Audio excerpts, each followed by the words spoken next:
Recruiters typically spend very little time looking at job applications and resumes and LinkedIn profiles. So make sure that yours is easily comprehensible at a glance, that you're not adding too much information in it that is not linked to what you're trying to achieve and the sort of professional that you are and the sort of jobs that you want to get.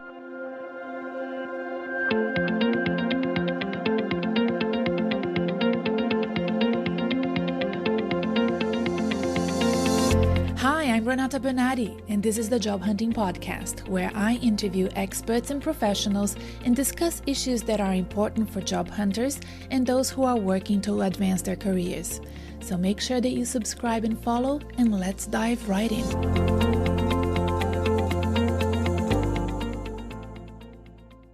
Hello, listeners, and welcome to another episode of the Job Hunting Podcast. Today, we're diving into some vital tips for job applications. Those are tips that I have been talking about for a long time. If you're a diehard fan of the Job Hunting Podcast, you may have listened to some of them, but they are going to be discussed today by me in a very different way. We're going to blend traditional advice that you may have listened to in the past with modern tools like AI and other powerful tools like LinkedIn. There's so much that LinkedIn can offer now. So if you're ready to take your job hunting to the next level, let's jump in. Navigating the job application process can be so overwhelming, and I have compiled these 7 tips based on my own personal experience as a former corporate professional. So to give you a bit of background, I was made redundant back in 2018 from a quite senior role in a university here in Australia. And I decided that was it.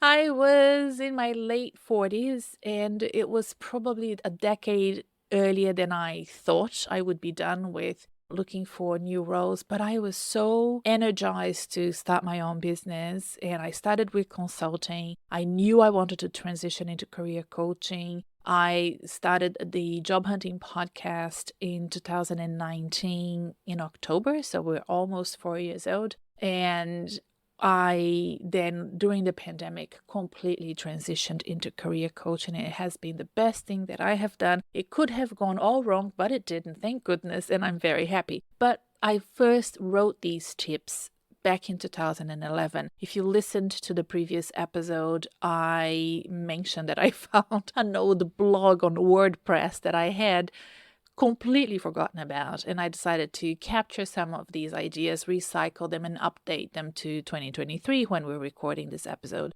You will see that these tips are classic, they're basic, but think of them as a good list so that when you're doing job applications, you can tick, tick, tick. If you've done them, good for you. But maybe you have forgotten along the way some of these tips. And because I've noticed that these mistakes are very common with my new clients, people that book consultations with me, people that book LinkedIn audits with me, I felt like, oh, wow, we still need to talk about them. I have updated them, as I said, by integrating real-life scenarios to make it super clear for you that tech tools like ChatGPT and other AI tools and the web and LinkedIn and coaching can provide different insights depending on how you feel you are performing with each of these 7 tips. So I'm going to give some recommendations and guidance to enhance your job application and, of course, help you advance your career and get your next awesome job. So tip number 1, stick to the guidelines. Oh dear. Sticking to the instructions of the job application is so important. When an application process specifies a method or a format, you have to adhere to it. Your resume or cover letter could be overlooked simply because you didn't follow directions. Remember, it's not about how you want to present your information, it's about how the employer wants to receive it. It is very tempting to use unconventional tactics, like I said, but more often than not, you will end up either annoying the employer if it's a small business and they don't use ATS, the applicant tracking system, or you are not going to go through the ATS and be shortlisted at the end of the software sort of assessment of your application. Okay, so let's talk about tech and AI tools that are used for job applications that really require you to stick to the guidelines. So AI-driven recruitment process require the candidate, you, to autofill your details based on the guidelines that they have provided for you. If you have been applying for jobs lately, you may have seen this happen. They ensure that you submit the information in the format that is desired by the employer. The employer has invested quite a lot of money, quite a lot of time in developing these ATS systems and slightly tailored. They may, even if they bought it off the shelf, they may have slightly tailored it to their needs. So, if you could please go online and look at an organization like Pymetrics. There will be a link in the episode show notes. It's Pymetrics. So if you apply for a job with a company that has invested in Pymetrics as part of their job application process, you will receive an invitation to use the platform, and then it will ask you a question, and it's an application that tailors what you submit based on the company guidelines, ensuring that you meet specific format requirements. So it's important to be familiar with how these tools work and save your answers so that when you're typing them in these boxes, that you save them in a Word document or a Google Doc and recycle them in future job applications, okay? So this is really important to save you time and to make your job application and your job hunting more efficient. And then looking at LinkedIn, if you've been applying for jobs using LinkedIn, you may have noticed that there is an easy apply feature that often streamlines the application process by using data from your LinkedIn profile to fit the employer's templates. Now, this is why one of the reasons, there are many reasons why, but this is one of the reasons why it's important to have a great profile for job seeking. Now, I am working on a short course about LinkedIn for job seekers.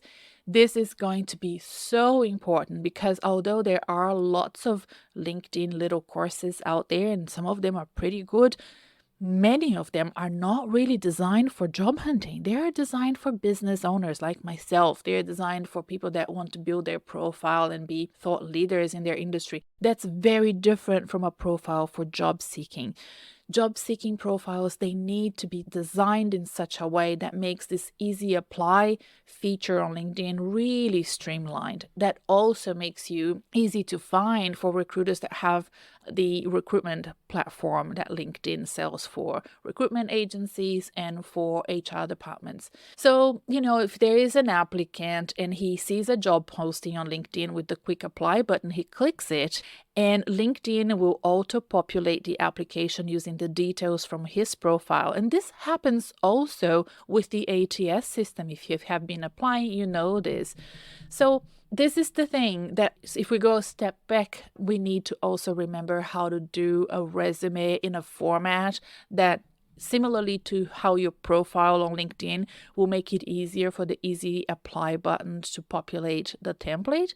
Same happens with your resume and some ATS softwares used by employers. I have a client, he's now working with me for 3 months, but he started off with one-on-one consultations, and one of the first things that we did together in one of those consultations was to update his resume, and instantly he saw a huge difference in being shortlisted for jobs. Now, he had been applying for roles prior to redoing his resume in a consultation with me, and he wasn't getting through. And as soon as he worked with me on making the resume ATS compliant, through 1 hour consultation, he got all of the sort of following interviews. Now we're working together because he's not getting interviews. Well, he's getting interviews, but he hasn't really converted from interviews to getting an offer. And we're going to work together on that. And 3 months is more than enough. So that will be something to consider as well. And that's what a coach can do. So a career coach can guide you on the importance of that adherence to guidelines, share insights on how different companies prioritize this and how different recruiters work depending on what level of seniority you are in the corporate world. If it was with me, I would be able to sort of give you guidance on how different recruiters work and, remind clients of mine about the fact that they deviated from guidelines that I've given them, that the recruiters have given them, and then they didn't go through. I have a client that has happened to her like last week. So she applied and got almost to, a job offer, so much so that we drafted together a message on LinkedIn to the employer asking for feedback as to why she didn't get the job. And the employer wrote like an essay explaining that, it was really a close call and she wants to expand her team and will keep her in mind. There was no feedback really to give except, the other candidate had a little bit more of a specific experience that she was hoping for this person to hit the ground running. But other than that, she interviewed really well, yada, yada. So why am I saying this? Because after this application, my client went and applied for 2 other jobs and didn't even get an interview. And she had forgotten some of the guidelines that I had given her as to how to apply for jobs that convert. And we're going back to basics. So that's what coaches do. They're like, okay, you have forgotten all these steps and all the patterns of success that you've learned from this amazing job application. I know you didn't get the job, but that was a really close call. And let's continue to use that recipe over and over again because it's a successful recipe. And hopefully now she can really clearly see that that's the case. So that's how a coach can help you stick to the guidelines. Now, tip number 2, mind your language. Misplaced apostrophes and incorrect grammar can make a poor first impression, no doubt about it. Get someone proficient in English to proofread your application. Somebody from the sector or the industry is ideal because they will know the jargons and the type of narrative that is used in that geographical location or in that sector or this particular organization. The closer you get to that organization in terms of proofreading, the best. It's really important. And if you're applying for a job in a country with different English dialects, be sure that your application uses the appropriate version. So for example, everything I write is in American English. It's just so much easier for me. I have clients everywhere. I have clients in the UK, Canada, in Australia, of course, New Zealand, and I need to let them know, look, my Grammarly is set for American English and you need to adapt it to wherever you are in the world. I have clients in the Middle East. So this is important. So in terms of tech tools that can help you with being very clear about the language, I'm a big fan of Grammarly. This is not sponsored. I wish it was because I recommend it to all my clients and I recommend the paid version if you can afford it. If you can't afford it, at least the free version. It can really help you refine your language and correct mistakes in real time with everything. Whatever you open that pops up, it could be those ATS platforms like Permetrics, it could be a LinkedIn post or something in your profile that you want to update. It could be a Word document. Grammarly will open and there will be a little red or purple dot on the bottom right hand side of that box or that document, and it will continuously give you ideas for improvement on grammar and in tone and just making it clear, changing your sentences around to make whatever you're writing really clear. So, just things like misspelling a word, let's say opportunity, the Grammarly can fix that so easily. And if you can correct at least the grammar before submission, but most importantly, people tend to waffle and write very long sentences, and Grammarly will certainly pick up on that and make whatever you're trying to say much easier to read.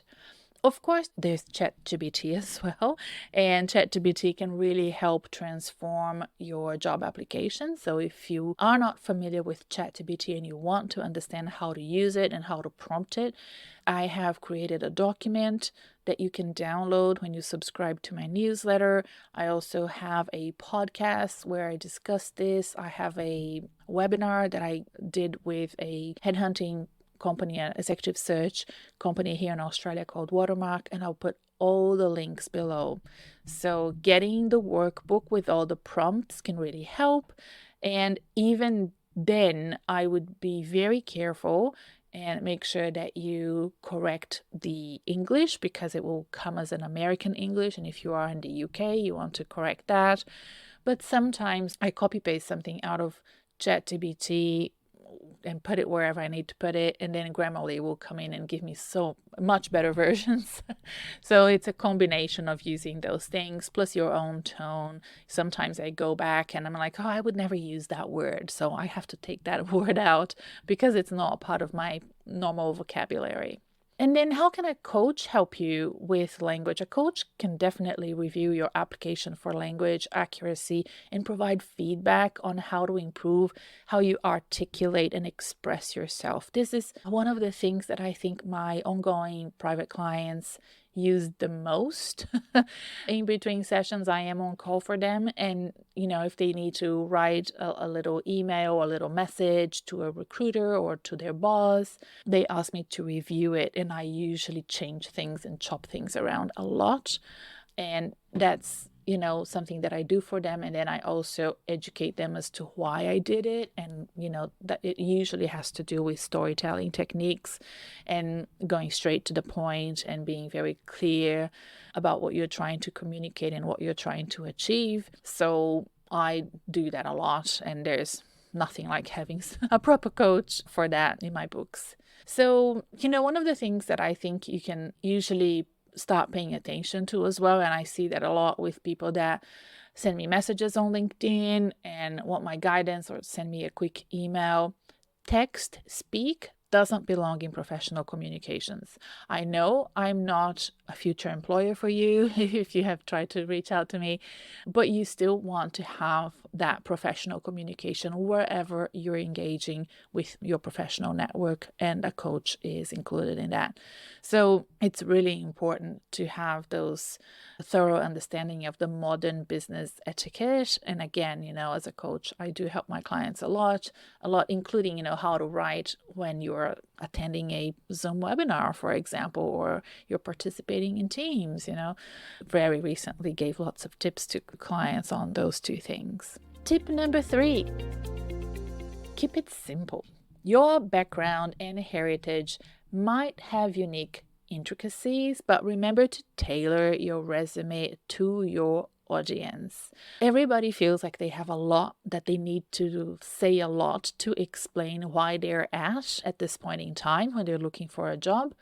Chances are you're probably over-explaining. So certain details don't really add value to your application, so you really need to simplify them.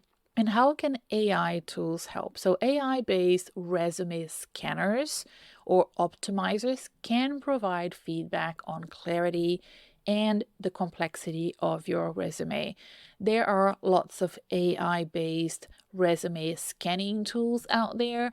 Choose one. Some of them are free, and some of them offer like a free first version, and then you have to pay to access some of the reports. They are not perfect, but that's not the point. We're not really seeking perfection, we're seeking feedback.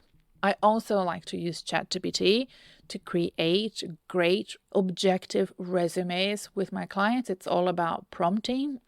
I teach my clients how to do that. Both my private ongoing clients and people that book consultations with me, and even people that book LinkedIn audits with me, are now getting a lot of feedback on how to use tools like ChatGPT to help them keep things simple by using ChatGPT to help them with the first drafts of whatever they're trying to write. In terms of LinkedIn's interface is designed for simplicity. It has a very simple template, and you should use that template well. There is a reason why those boxes are there. Some of them designed to help job seekers. Well, actually, they're all designed to help job seekers, but it's really how you add the content in them that really highlights that you are a job seeker and not let's say, a business owner. So I always tell people, don't do what I do. I'm not looking for work. I am a business owner and I'm looking for clients. So I position myself very different from what I recommend my clients to do when positioning themselves. A few things are the same, but mostly they're not. And sometimes when I go to do LinkedIn audits, can remember quite a few recent ones where, I send out a questionnaire after the person buys the LinkedIn audit, and they say, I've got my LinkedIn reviewed recently by somebody else, but I'm still not getting any jobs. And I looked at their LinkedIn, and whoever did their LinkedIn review reviewed it as if that person is like a business owner and looking for clients. It's a very different language and narrative and pitch and approach. Even the banner next to the profile photo, everything screams business. It doesn't scream corporate professional. And that's the difference, right? So it's a platform that is misused by a lot of corporate professionals that have gotten bad advice for what they're trying to achieve. Yeah, so something to think about as well when you're designing your LinkedIn and trying to get results from it and understand how it works. Recruiters typically spend very little time looking at job applications and resumes and LinkedIn profiles. So make sure that yours is easily comprehensible at a glance, that you're not adding too much information in it that is not linked to what you're trying to achieve and the sort of professional that you are and the sort of jobs that you want to get. Tip number 4, connect the dots. Your application shouldn't be about your achievements or a repetition of the job description that you are, of the job you're trying to get. Instead, it should draw parallels between your achievements and the job description. Show how your experience has prepared you, specifically you, for this role, right? So drawing parallels between what you have done in the past and what you will be asked to do in the future if you get that job. That's the secret sauce, connecting the dots. Don't expect others to read your application and find those, little, how do they say it? Easter eggs, right? So they don't need to do the egg hunt. You need to give them all the eggs. How can AI or other tech tools help you? So there are AI tools that can match your resume or skills with job descriptions, highlighting areas of alignment. ChatGPT can do that with, a series of prompts. I teach my clients how to use AI designing that. There could be others there already working on sort of doing this and creating this alignment. Inside Reset Your Career, which is a little online course that I have, I actually taught people how to do that alignment before ChatGPT. And I think it's really important to even, before using ChatGPT, to actually understand what this means. So there's a masterclass there about how to apply for jobs that teaches people how to do that. And I'm very proud of that specific masterclass because it's really gamifying and make it fun. And I think it's important to sort of have a bit of fun when you're looking for work. And yeah, so it's gamifying the whole process of applying for jobs. And, we use different highlighters and I love it. I actually do think it's a great way to begin understanding how to do this, because once you understand how to do this, you will start writing cover letters differently. You will start thinking differently about how you're going to answer job interview questions and so forth. So consider that, but also know that there are ways out there to use AI tools like ChatGPT to do that weaving and draw those parallels with very sophisticated prompting. And how can I well, did I say LinkedIn? No, I haven't spoken about LinkedIn. So let's talk about LinkedIn. So LinkedIn can be used to research, right? Research employees in your target role. You should do that always anonymously. So in private mode, you should be able to use LinkedIn to go on people's profiles and, how do they position themselves on LinkedIn? What is their activity looks like on LinkedIn? Do they have an activity at all? So notice the keywords that they use, the experiences that they have. So looking at current employees in the company that you're targeting is really important, even if it's not the company that you're targeting, but it's the, the sort of same level and same equivalent job title. It's important to do that because you may come to several realizations. Some of them you may not like, but it's important to do that. I remember a client that was aiming at a job in an insurance company, medical insurance company here in Australia. And when she told me that, I just saw this job, I really like this company, I really wanted to apply, I as a coach, immediately knew that that job wasn't well paid. I just knew it, that's all I do. I'm good at this. I'm not good at doing her job, but I'm definitely good at doing my job. But I didn't want to tell her like, I don't think it's the right pay level. I don't think it's the right level for you. What I told her to do is I said, okay, that's fine. Why don't you go on LinkedIn on private mode and figure out who your boss is, who your colleagues are, and then come back to me and then we can work on this application together. She wrote to me a few hours later saying, nope, it's not for me. So that is how LinkedIn can help you in trying to connect the dots for you before you start spending huge amount of time and energy into an application that is not right for you.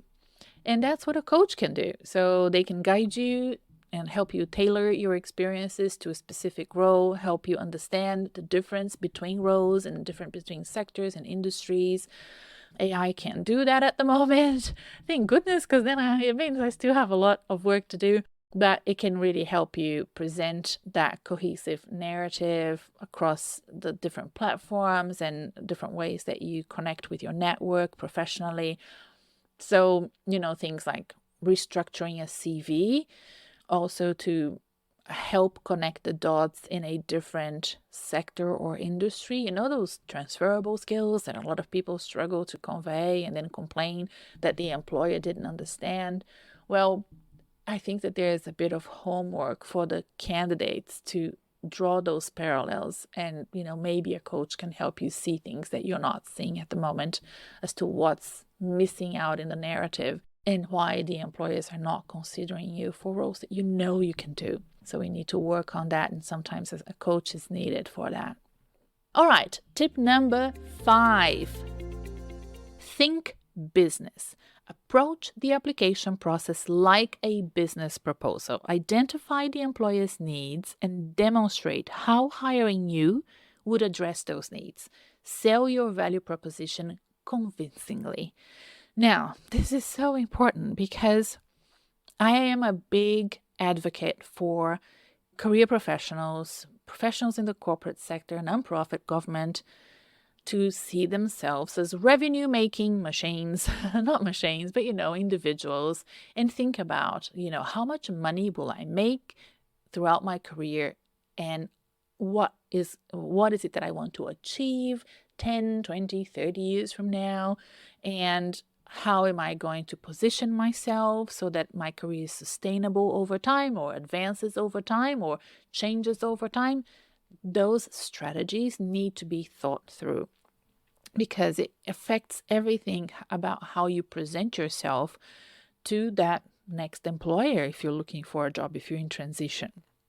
You need to sell a convincing value proposition to them so that they can invest in you. When people are hiring, they are looking for the best possible, and unfortunately for you, most conservative, most employers are conservative, most conservative investment that they can make.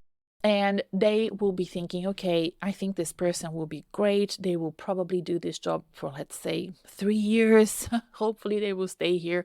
And that may be an investment for them of, I don't know, 300K, 400K, if you think about all of the other things that they need to do in terms of taxes and all of that. It could be 500K in total. It could be $1 million, right? So they are thinking like that. They have to think long term. So you need to think like that as well. Okay, now, how can tech tools help you? If you go to Google, if you go to media outlets, you can do thorough market analysis to help you understand the business need of specific companies, specific industries, sectors, countries, and really allow you to tailor your application accordingly. I am a big fan of Google Alerts. I'm a big fan of reading newspapers every morning, not just any news. Of course, you can read about sports or whatever it is that rocks your boat. But if you're specific about in my case, is career coaching, right? So I'm always reading the news about the job market, recruitment trends. I read blogs from very important recruiters that operate globally, and I see reports from government as well as research companies like Gartner, and even LinkedIn has great research as well. And I'm always reading about that. So whatever you do, you need to be really in the loop about what's happening in your sector. So getting those insights into whatever is the growing demand for the sustainable solutions in your industry, what's coming up, and new ways of working in your profession is really important, right? LinkedIn, how can LinkedIn help? LinkedIn can help you do research on the company, because in addition to looking at the company's website, the company's employees are mostly probably on LinkedIn if you're like any one of my clients. So look for, the shared values, the objectives, and the way people have been hired in the past. What are the precedents that can allow you to make a great case for yourself? Incorporate them in your application.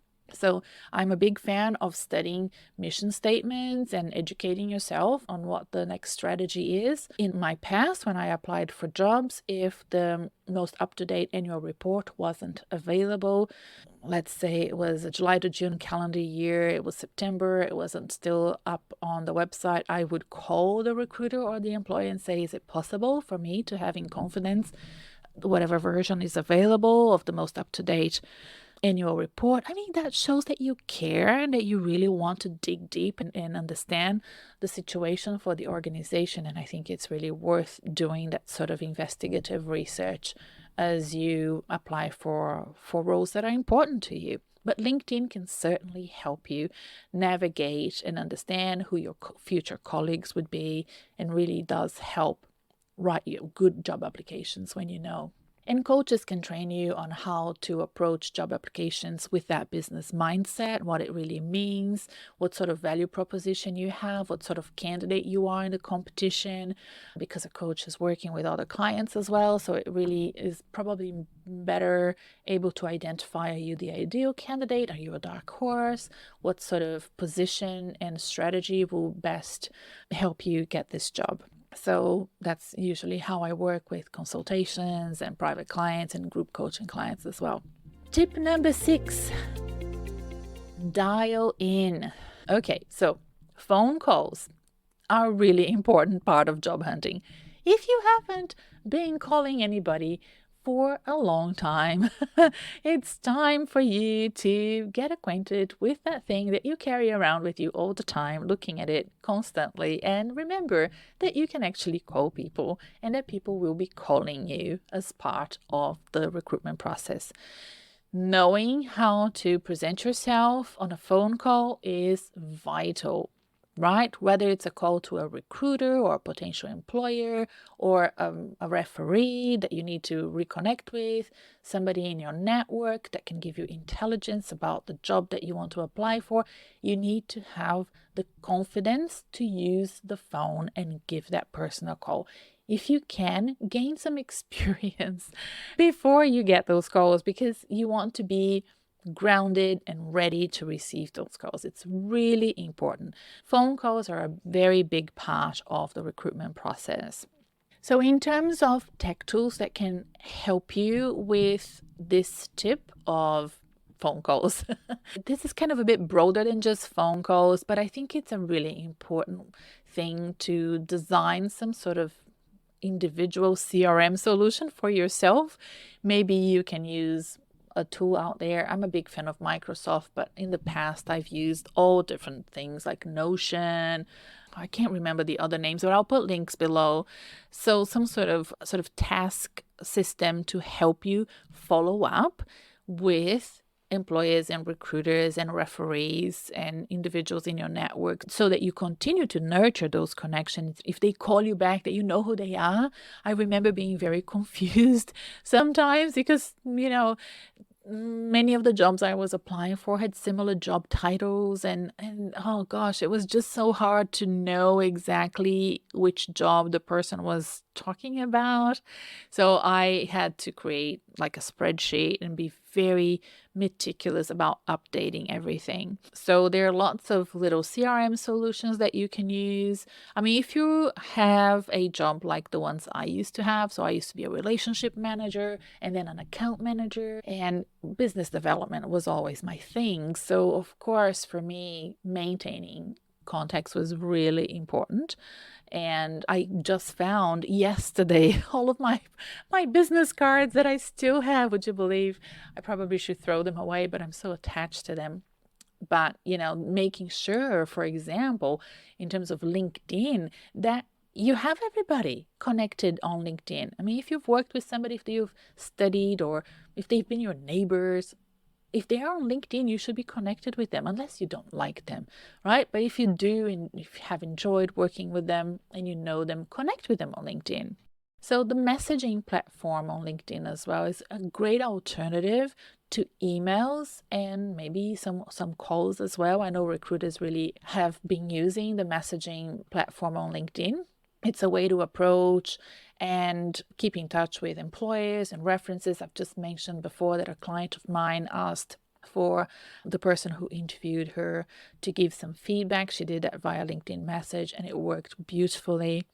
To be fair, they had been in touch via LinkedIn message all through that application. So it wasn't out of the blue messaging. They had already been in touch through LinkedIn message about the job from the beginning. So sending a polite message to the hiring manager on LinkedIn, expressing your interest in a role is also okay. I know tip 1 was to follow instructions, but this is okay, right? This is not out of the ordinary. And I think sometimes a coach can help you know where the line is. Sometimes people haven't really applied for jobs in years, have never used LinkedIn, and they won't know what the etiquette is. And then working with a coach can kind of help that. So a coach can really help you develop that confidence in your communication skills using phone, LinkedIn, email, and conduct, mock calls and prepare you for those shortlisting conversations that recruiters say it's informal, but they are not informal. They're part of the recruitment process. So it's important for you to be ready for them and feel courageous and confident when employers reach out to answer those calls. Don't let them go to voicemail. If you can answer them, if you're at home, you should answer them, because that's when you have to hit it when it's hot. Is that what you say? That's when they're interested in talking to you. So why would you wait? Talk to them right there and then. Fast sometimes is better than perfect. Okay? Tip number 7 and final tip. Do your homework. As you advance in your career, in-depth research should become second nature to you.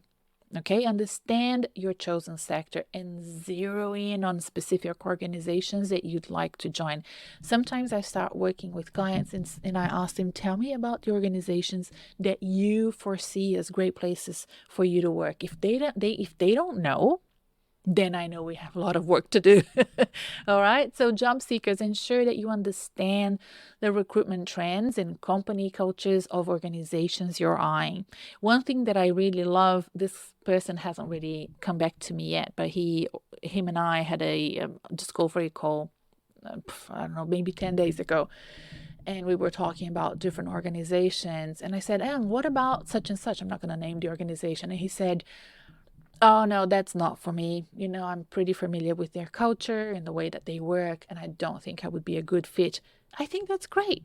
If he signs up, I'll probably challenge him on that a little bit so that I can understand him. But I like that he has done that research, that he has sort of identified what works for him and what doesn't work for him. And as a coach, of course, I need to get to know that to better support him. So I thought that was really interesting, that insight. So set realistic goals.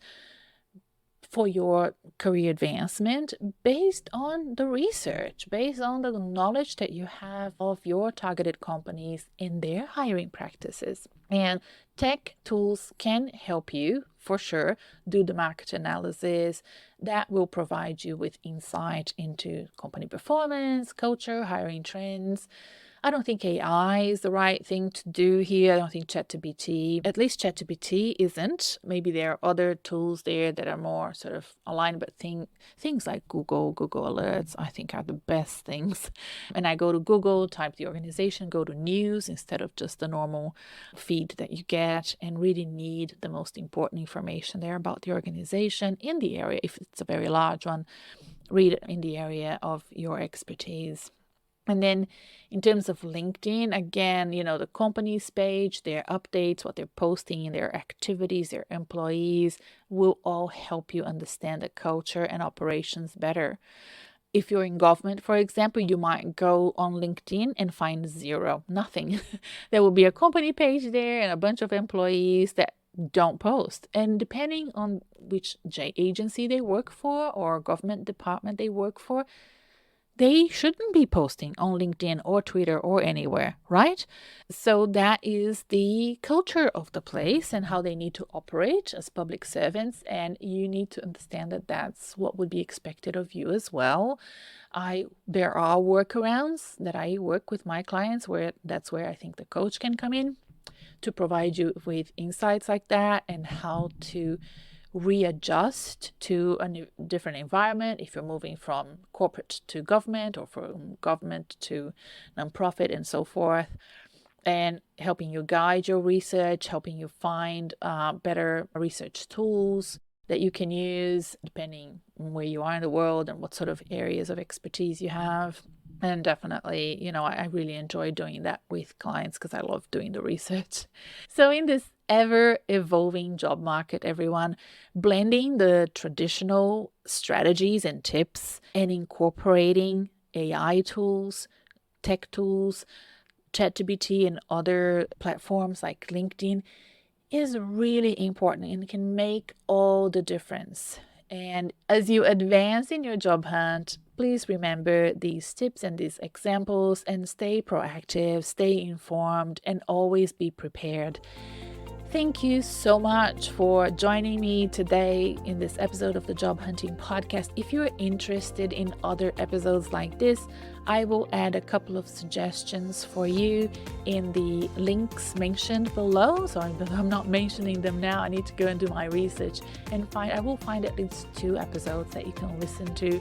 So let's say it will be the one where I interview ChatGPT, and it will be the one where I answer some questions about how to use ChatGPT on your job application. So I will add the 2 in the links below. And don't forget to subscribe to my weekly newsletter, because if you're subscribed to my weekly newsletter, you will never miss a new episode. Of course, there's an archive of great episodes for you to listen to. So wherever you found us, just keep following, press the follow button, and have a look at the archive. There are over 200 episodes. We're almost 4 years old now. And I wish you all the very best in your job hunting journey. Keep in touch, subscribe to the newsletter, and I would love to keep in touch with you. Bye for now. See you next time.